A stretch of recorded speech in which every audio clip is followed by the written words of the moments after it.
Anyway, we'll get started. So I'm Michelle Picaithley. I'm a nurse practitioner in addiction and mental health, and I work in a community health centre. Sorry. Oh, sorry for the cameras. Right. So I work at Access Health, which is a community health centre in Hawthorne. I've done my training at Western Health, so I know a few people in here. Used to work up in Ballarat as well, in drug and alcohol, and with Uniting Care in Ballarat. So, and I've been a nurse for 43 years. So, yeah, I've been around the traps. So I'm introducing Jacqui Richmond, who is the Programme Manager for Workforce Development and Health Service Delivery component of Eliminating Hepatitis C in Australia, the partnership. And when I read that, I thought, I know Jacqui from the Burnett. So I've just asked for clarification. So the Workforce Development and Health Service Delivery component is actually a part of the Burnett Institute. Okay, just in case anybody else is. This includes overseeing the planning, implementation and management of key activities aimed at scaling up the coverage of hepatitis C across Australia, targeting general practitioners who I think we tend to give up on at the moment because they don't want to, they type of clients take up too much time. Nurse practitioners, and that's really where a lot of the referrals and a lot of the treatment is coming from.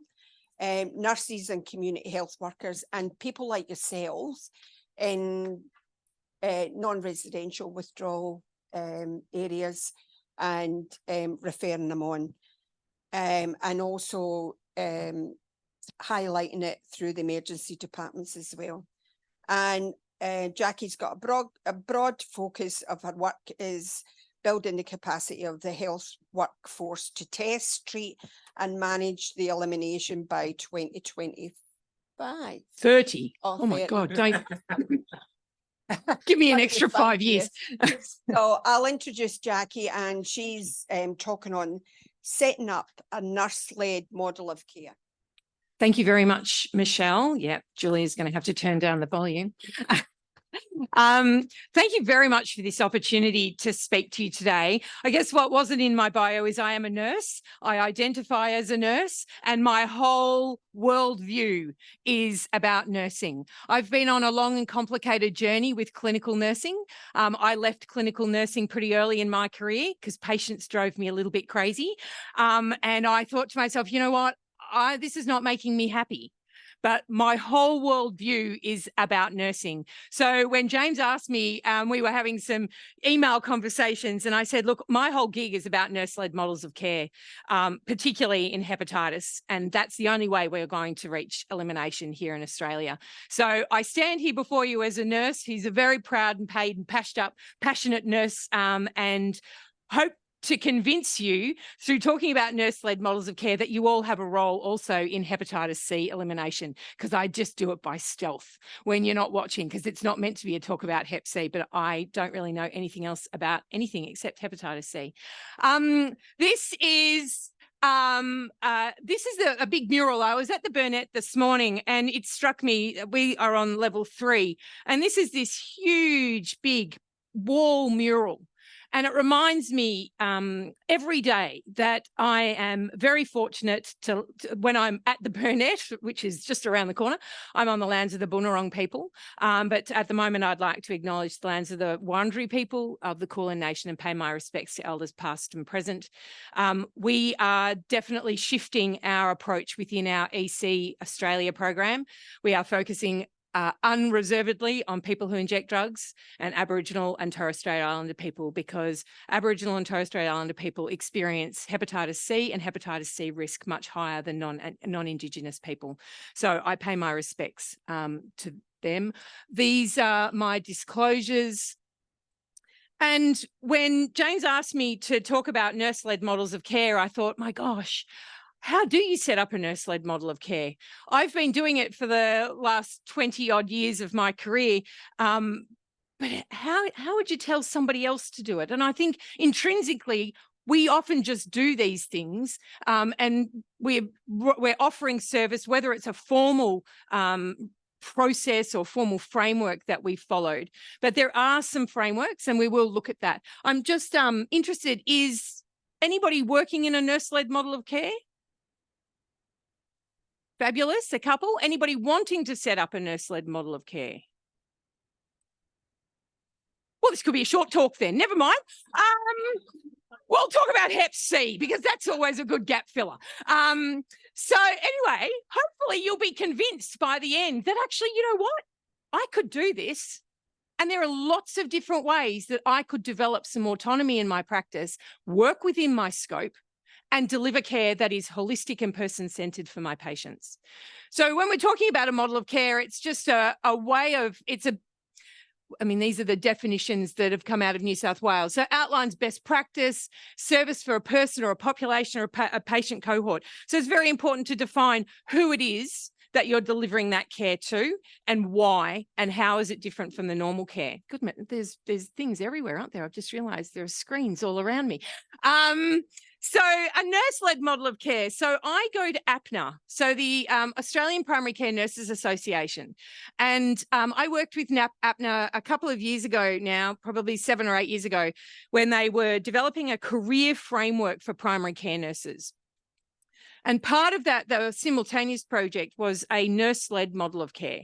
And they were getting money from the Commonwealth Government to establish a framework so that nurses working in primary care, so obviously that's general practice, but it's also in aged care, it's also in prisons, it's also in drug and alcohol, sexual health, to set up a nurse-led model of care. So they say it's a holistic and person-centered service, that the accountability and responsibility for the care delivery is actually sits with the nurse. So there are lots of different types of nurse-led models of care. I've interpreted from my experience the models of care, and I'll show you what I think models of care are, nurse-led models are in Hep C. But this is some examples. So an individual who needs to be actively engaged in self-management. This is an example of an area where nurse-led models of care have been shown to be very effective at that one-on-one engagement. When there is that need for greater patient engagement, patient education, once again, nurses have the time and the skills to be able to do that. If it's a chronic disease, so you can see here diabetes or older people, that is also another example where nurse-led models of care can track people through their journey, through their life journey of living with a chronic disease. And when trust is very important. So trust obviously is something that we as nurses develop through the course of our work. A nurse-led model of care allows you to amplify the impact of that trust, but also to develop it. So I have spoken at several international conferences about nurse-led models of care. And when I go into the international space, they talk about task shifting. And I sort of get a little bit insulted, because I go, you know what? Nurse-led models of care are not just task shifting. It's not saying, here's a group of jobs that the doctors don't have time to do. Oh, look, let's just give them to the nurses. Let's task shift. That is certainly something that at an international and a low middle income setting, that is what happens. So I was trying to convince some Brazilians recently that nurse-led models of care are more than task shifting, that they actually have a critical role in terms of scaling up availability, in my context, to hepatitis C testing and treatment services. So it's more than redistribution. It's a highly qualified health professional providing expert care. And that's what we do through these services. Task shifting, I will use those words when I need to, because sometimes they can be very politically powerful. Oh, you don't have time? We do. We can do it. We can absolutely do it, and we'll get better outcomes too. So don't you worry about that, because you can measure this type of impact. How do you set up a nurse-led model of care? This is my go-to. This is the APNA building blocks. So this is a website, it's available to everybody. And I would really, I highly recommend, if you are thinking about this, this is where to go, because it steps you through very clearly the thinking and the process of the steps that you need to take. Because sometimes you know, I've been involved. I work 2 days a week at the Barwon Public Health Unit, and I'm a viral hepatitis clinical nurse consultant. So I do strategy across the Barwon Public Health Unit area, so everywhere from Geelong to the border. And I work there because they're sitting at 65% treated for Hep C. They are the highest treatment area in the country. And I'm very curious about how they got there and what are they going to do to get to the last 30%. So we're working in Colac at the moment. And we're setting up a service. We've got a finger prick machine for Hep C testing. And we're going into Colac, it's far enough away from Geelong that people aren't coming to Geelong. The GPs, if you're sick, I don't quite know what you do in Colac. I believe you go to Winchelsea because the doctors are booked out 6 weeks in advance. People on OST have to stand at a window on a main road at a pharmacy, rain, hail or shine, to get their OST out of a little hatch in the wall. And I'm not sure where the prescribers are because I can't find them. I have loitered everywhere and I can't find them. I think they're going to Ballarat. I think they're going to Camperdown. So I'm doing this sort of, I'm looking at it at a broad level. I'm thinking, I want to insert a nurse here. So the first thing the nurse said to me is, where am I going to go? I said, don't worry about that. That's building block number 5. We got a few more things to figure out before we get there. So what I like about these building blocks is that they do take you through the process. They demystify it because it is quite a confusing, business cases and who's doing what and where does the scope of practice end and begin.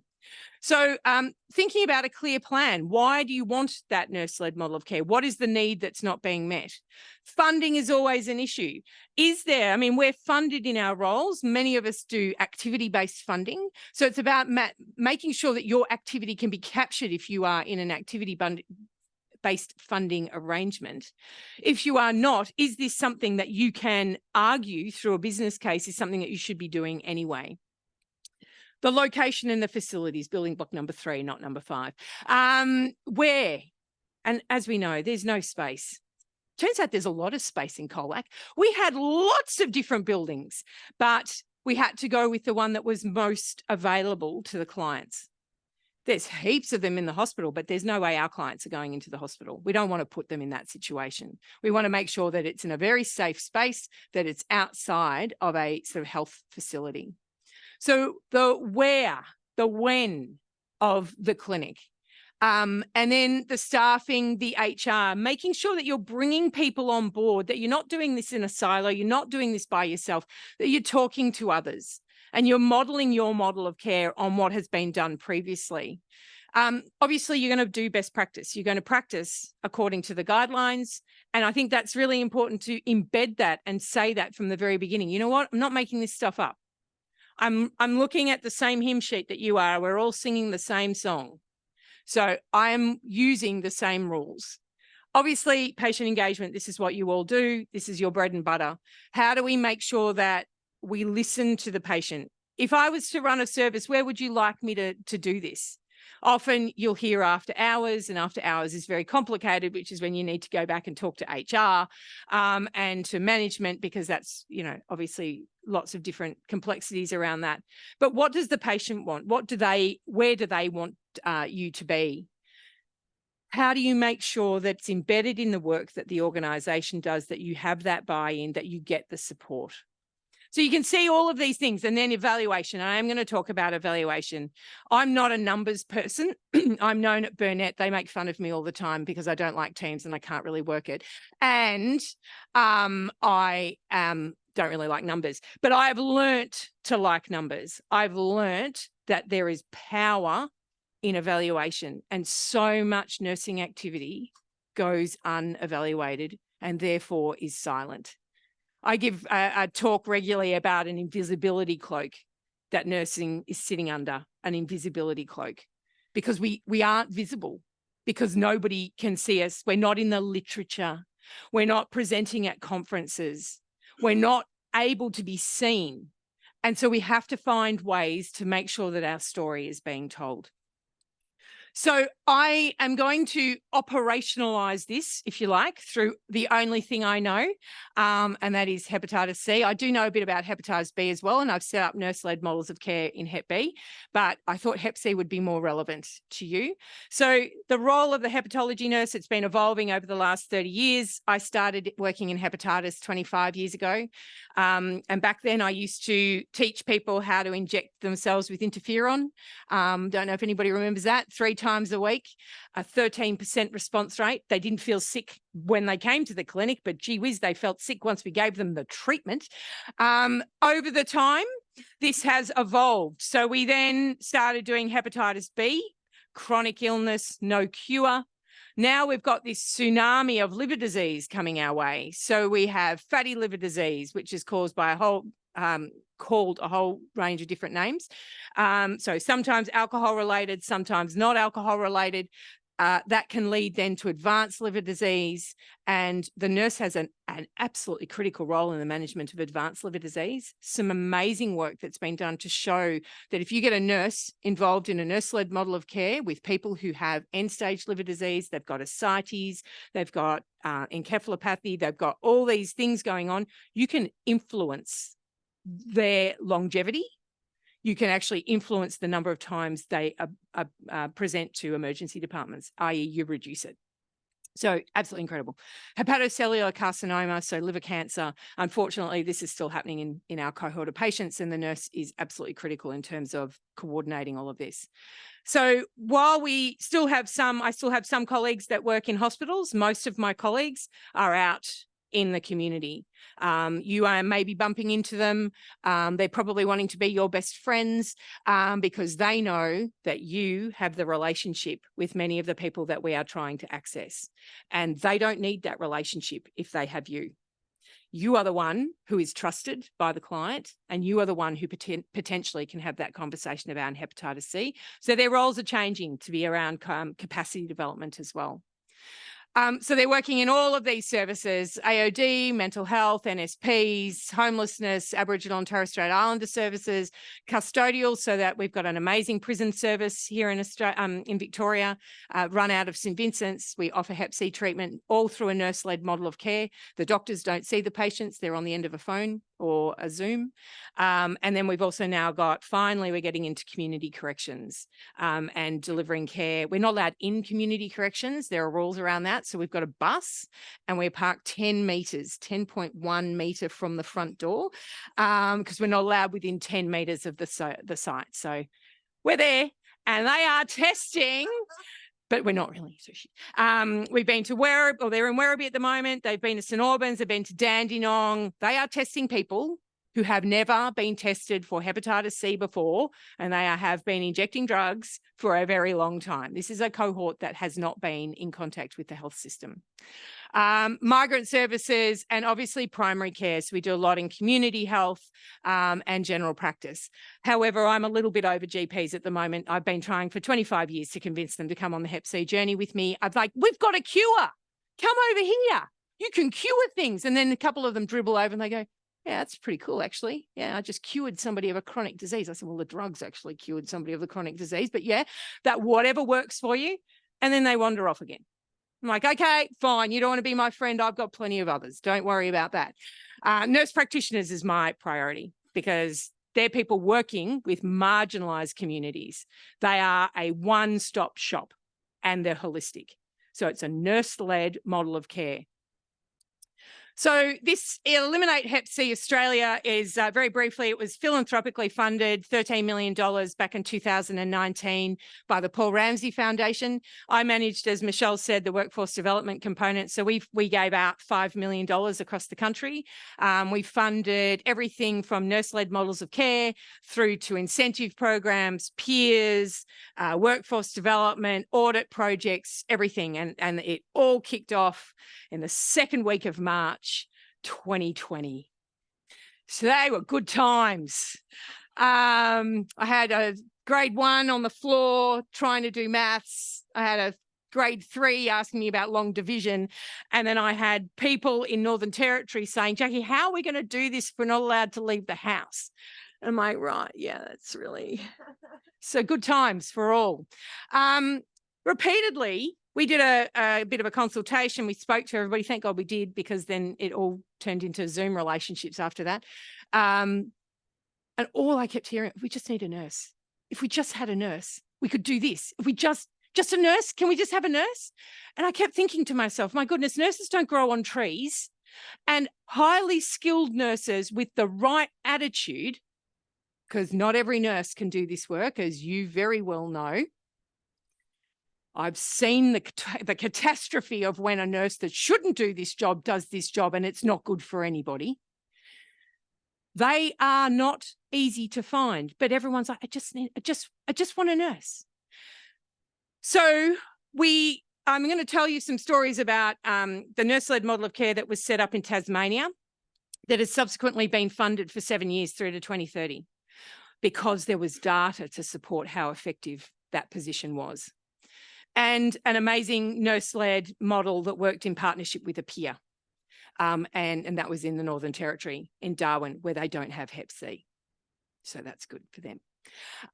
So this is the context, and this is the thinking that I've been doing. So when I think about nurse-led models of care, I think they fall broadly into 4 categories. Obviously, there's some crossover in between, but building on what the APNA building blocks state was, there's protocol-driven care, there's settings, so outreach, there's capacity building models, and that's what I argue nurses, Hep C nurses are going to be doing now. They're going to be trying to build your capacity to have those discussions and then facilitate quietly. I say my job is to lurk in shadows.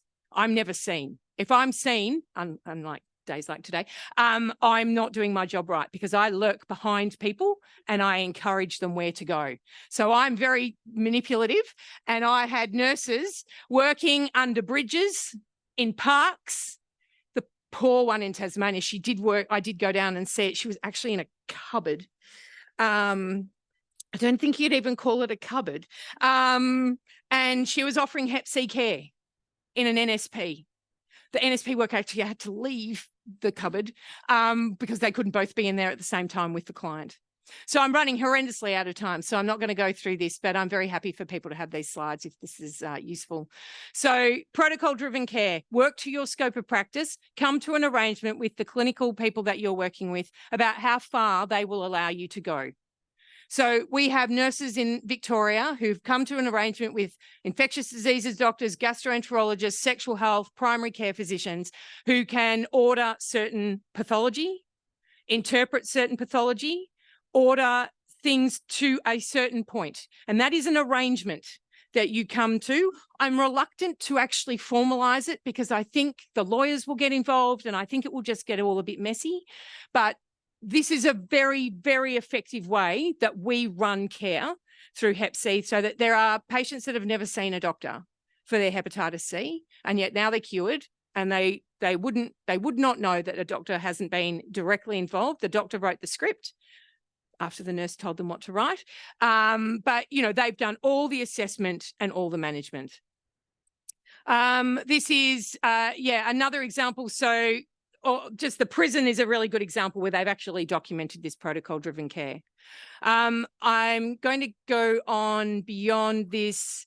Legally, the doctor has the responsibility. So it is very much, I was in a relationship with a protocol-driven relationship with a doctor that I worked with. He was very clear. He pre-signed pathology slips for me. When I was working in a Hep B model of care, I could order the pathology. I knew what to do because we had arranged. He said, I don't really want you ordering that test. I'm like, no problem. But everything up until there, you're fine? Yep, no problem. It was written down and it was an arrangement between the two of us. But legally, it was up to him. Outreach, we have lots of examples of outreach. So that would be going outside your normal workplace and offering care somewhere else.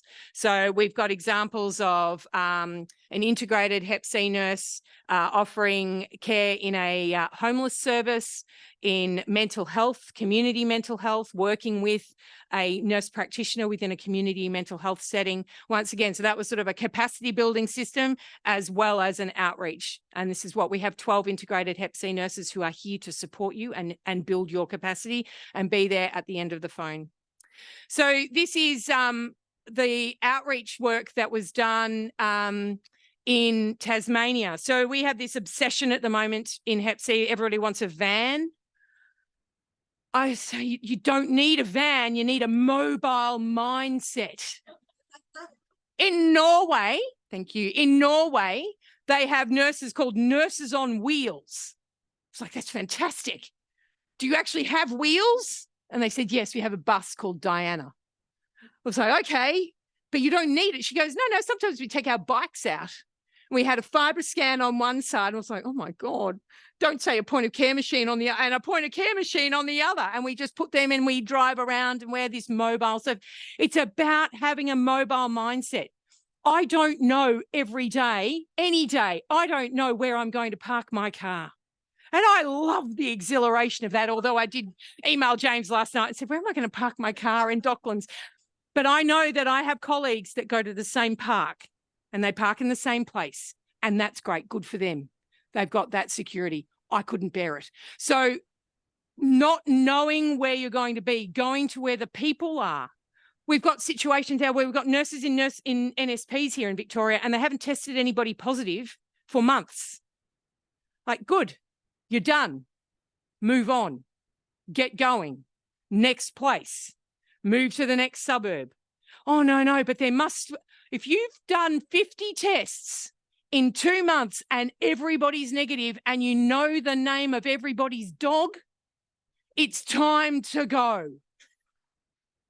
This was in Tasmania. I just had this conversation with Megan. I manage her in Tasmania. She has, it's like, Jacqui, I just don't, Megan, move, go. There's plenty of other places. Go to the homeless shelter. There are lots of people there who need to be offered Hep C testing. So have that mobile mindset. There's the capacity building model, which is I'm hoping we'll all become friends and we'll all start helping each other with Hep C elimination because everybody has a role in Hep C elimination. If you're sitting there going, no, that's not part of my deal. Yeah, you do. Everybody has a job and I've got lots of ideas. So our capacity building model is also, we do lots of things in auditing. So going in, looking at the books, how many people have been offered testing? I'm involved in some AI projects where we're going to have algorithms sitting in the background, looking at people's risk, looking at their liver function test, looking at whether or not they're on an antidepressant or some sort of mental health medication. Is that going to increase our likelihood of finding people to offer testing to? So there's a national project called Beyond the Sea, which is through ASHM, and they are supporting that sort of capacity building. And then there's the partnership models. We are not going to do this by ourselves. Not one profession is going to do this. Are there any social workers in the room? Yes. Particularly want to become friends with social workers because you are case managers. You have the trust. I need to work with you to be able to even introduce the idea of hepatitis C. I cannot and would not go out into the community without a peer. We have treated 53% of the population for Hep C. I am no longer the right person to be the front person for this operation. It needs to be somebody with lived or living experience of hepatitis C and or injecting drug use. So the partnership model is about everybody working together. Lots of examples of partnerships, so co-location of services with drug and alcohol and mental health services. And then there's that nurse peer partnership. So we had a peer in Darwin working collaboratively with a nurse. The peer was at the front. She was standing out the front of the NSP and she was the one who filtered and triaged people back. She introduced the nurse and this said, she's okay. She's good at taking blood. I trust her. And the client would say, okay, okay. But it was a warm referral. There was a trust handed over. So this is also something we're looking at a lot, and there's a lot of these projects running around. Data matters. All I'm going to say is for years, the nurse practitioners were missing in the prescribing data for hepatitis C. So we could not find them. We think they were in the other category. So we started asking some questions. Turns out the PBS has been filing people, allocating wrong codes. So anyway, we found the nurse practitioners, but without the data to show us that the nurse practitioners, see, where are they? There's no nurse practitioner bar on that graph. But we know now that 12% of all scripts in Australia are being written by nurse practitioners. and it's increasing, whereas GP scripts are going down. So data allows us to be visible. It allows us to actually look at what's going on around us. Looking and trying to measure what we do. Ever had a thought about that? It's actually quite difficult to measure nursing activity. So we can obviously, the number of people we see, telephone calls, we can have those quantitative outcomes. But we also need to look at how do you measure building a relationship? How do you measure that trust? How do you measure planting a seed and then that one day growing? Because that's what I'm talking to my colleagues about at the moment. They talk to people. Scott's holding signs up that I don't want to see. You know, they had a conversation with somebody 4 years ago. Now, you know what was that thing you said to me a couple of years ago about Hep C? Oh my gosh, come forward. I've got this whole thing and we can have you cured by Christmas. How do you measure that? Because it takes a long time. It's a slow burn. Thinking about anything that you do, there is a way to measure it. It's about thinking creatively, about the data sources that you have available to you and looking at the angle. So it's a lot of qualitative work. It's also a lot of that quantitative work. A lot of that is not captured in the systems. You will need to, whether it's a piece of paper and, 1, 2, 3, 4, 5, or an Excel spreadsheet, whatever it is, there is power in numbers, and numbers do unfortunately have to underpin everything that we do. I'm going to skip through all of this. I'm a very big believer too in the qualitative measure. I do qualitative research. So journaling, writing down what you do, capturing those reflections. What are your observations? This is powerful, powerful stuff, because once you document it, then there's a way of looking at it and analysing it. Now, it's not a matter of just saying, look, there's all the information you've got. Let's just get everything, because you'll go absolutely crazy. You're all frantically busy as it is. Have a think about, right, if I want to have a nurse-led service, what do I need? What can I collect now that would help inform the development of that nurse-led service down the track? Tasmania, we worked with her. We're a research organisation. We worked with the Tasmanian health system to document what it was that nurse spent her time doing. So when we went to the Department of Health and said, you know what, you've got this opportunity in Tasmania to micro-eliminate Hep C and be the first state to do it. And here's the data to prove that you spend $130,000 on a nurse and you'll get it done. They went, oh, wow, that sounds like a good bargain. Oh, here you go, have 7 years. And we all went, oh, that wasn't what we expected. But absolute power in that. So I draw your attention back to the APNA building blocks. This is a very methodical way, a framework of tailoring your thinking, making sure that you're covering all your bases. Share the knowledge. Make sure that you have the opportunity to talk to each other. Look at the literature. There are nurse-led models of care that have been documented in the AOD sector, in the mental health space, certainly in hepatitis C. These are all, it's very similar. We're working with people who are marginalised, who need and deserve person-centred care, that have experienced stigma and discrimination within the healthcare system. So we need to be sensitive to all of those things. So just if it's not exactly in your area, it will be somewhere around. So thank you. Please don't ever hesitate to contact me. As you can tell, I do like talking, and they've had to turn the microphone down because I'm very loud. But if ever you want to get involved in Hep C, please, because I'll probably come looking for you. So if we meet halfway, that'd be great. Thank you. I'd just like to thank Jacqui for a very interesting speech, and we'll open up the floor for any questions.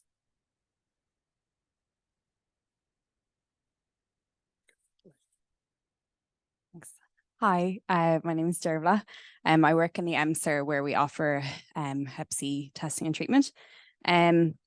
We have a nurse-led model for our clinic, and I was just wondering from your experience how you kind of navigate giving results when it's a nurse-based Yeah, model, because that's something that we're kind of struggling with, because we have a mix of, HRPs who essentially do the same work as nurses, but I'm just wondering if you have any. I think that relationship is very interesting, actually. And we were talking about your model this morning in this model meeting I was in. You are best practice. you are absolutely top of the game in terms of integration of Hep C. I am very interested in that scope of practice negotiation that goes on between peers, harm reduction workers and nurses, because I do think that there is a line where clinical and that provision of results. So once again, I think this comes down to that discussion with the governance of the organisation. And what are you happy for me to deliver? So I still wouldn't provide a FibroScan result. I'm not allowed to within in Geelong.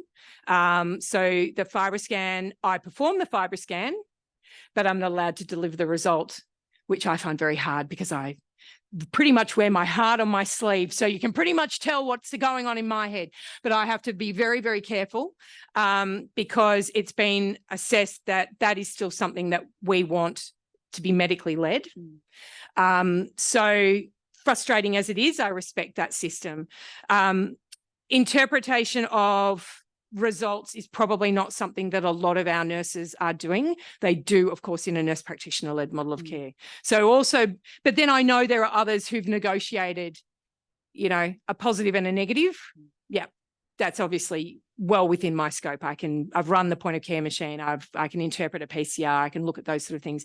Whereas looking at the intricacies, perhaps of a liver function test or something like that, that requires some medical input. So at least, what happens in our world is we have reporting. So the nurse will present the patient to the doctor, and that's when the management plan is designed and developed in consultation with the medical practitioner, and they will then decide whether or not the patient needs to be seen. Thanks. Hi, I work in the AOD sector. We're statewide. Is there a site or a number of sites that I can find out where a client can be tested? What an excellent question. So we have integrated hepatitis C nurses across Victoria. They are based within hospitals, and then they do outreach into community settings. So VITAL, the Victorian HIV Integrated Training and Learning, VITAL, they need a P program, which is essentially ASHM. I don't know if you've heard of ASHM, but they are a training organisation for HIV, bloodborne viruses, STIs. VITAL run out of the Northwest Melbourne PHN. On their website is a list of the integrated nurses. So if you are in a particular place, you want to know you're in Grampians, you want to know who goes to NIL, you ring the Grampians integrated nurse. I would like to say that you should be able to take anybody anywhere in this state and get a hepatitis C test. You will always get a hepatitis C antibody test, whether you have a complete diagnostic event with a PCR that tells you whether you actually have Hep C and whether or not you are linked to care is another thing that we do have a lot of work to do on. So that is a good starting spot. Point of care testing is only available at MSIR. It's available in the Barwon Southwest and soon to be in Gippsland. And there is one coming to the Austin as well. So they're still pretty limited. So venipuncture still for most people. And in the great state of Victoria, we don't recognise a point of care test for a notification. So we also have to take bloods. So we do a finger prick on people who have difficult venous access and say, sorry, you're positive. We need to take blood now so that we can notify you. We're really, really working on that with just a little box that says point of care test, tick. Fingers crossed. Hi, so my name is Natalie. I'm an AOD nurse practitioner that works in Glenmoy. I am trained in Hep C because I good on you, on your face. I kind of wonder, I don't know if this is a question for you and for Scott as well. I find particularly in AOD, because a lot of senior management they're not medically trained. So I kind of feel like there's obviously a bit of a ceiling when it comes to nurses to actually be able to initiate any of these cares. Like I find that as a nurse practitioner, I normally have to explain what that is at least once a month. And the same as saying, I don't need to be overseen by a doctor. I can actually do all this other stuff.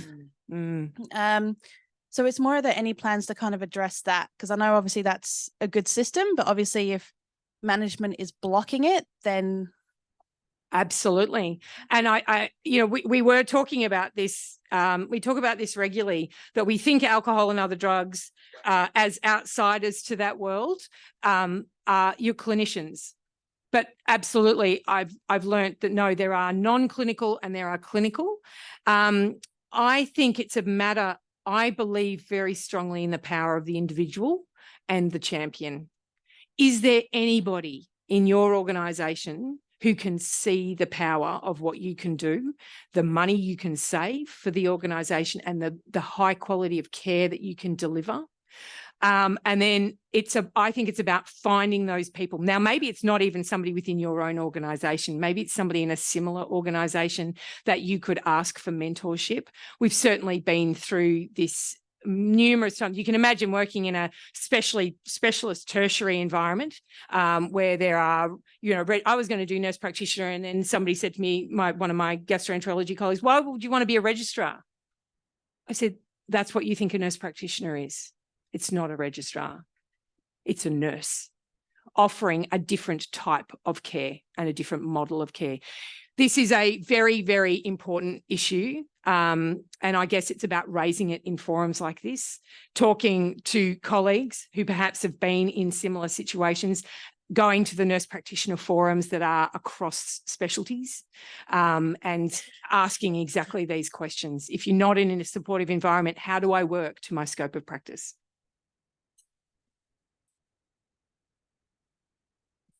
To that, I know for being on the committee of the Australian College of Nurse Practitioners, the college is actually addressing that as we speak.